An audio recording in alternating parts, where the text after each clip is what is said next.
Macron dit vouloir présider jusqu'au dernier quart d'heure. Et contrairement à tous les autres responsables politiques, je n'ai pas d'échéance électorale en 2027. Je ne peux donc être soupçonné d'avoir une autre boussole que celle de l'intérêt général.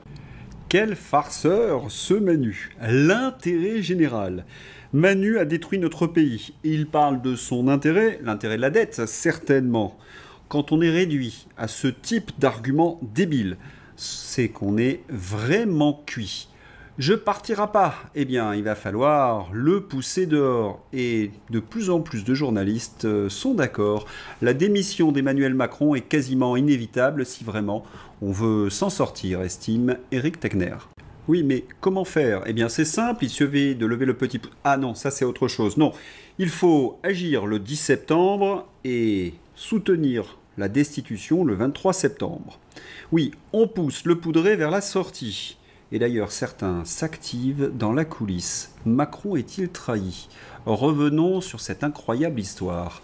Sous l'autorité de Catherine Vautrin, le ministère de la Santé a demandé aux hôpitaux de se tenir prêts à accueillir des milliers de soldats blessés en cas de conflit armé en Europe.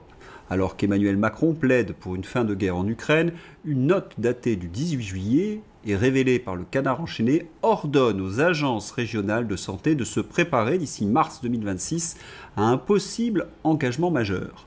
Le ministère prévoit la création de centres médicaux pour soigner des patients revenant de zones de combat installés à proximité de gares, ports ou aéroports. Le Canard enchaîné. Cela vient confirmer ce que nous disons depuis des mois, c'est que Macron veut que la guerre continue. Oui, ça c'est du factuel. Nous savons que Macron a lié son sort à celui de Zelensky.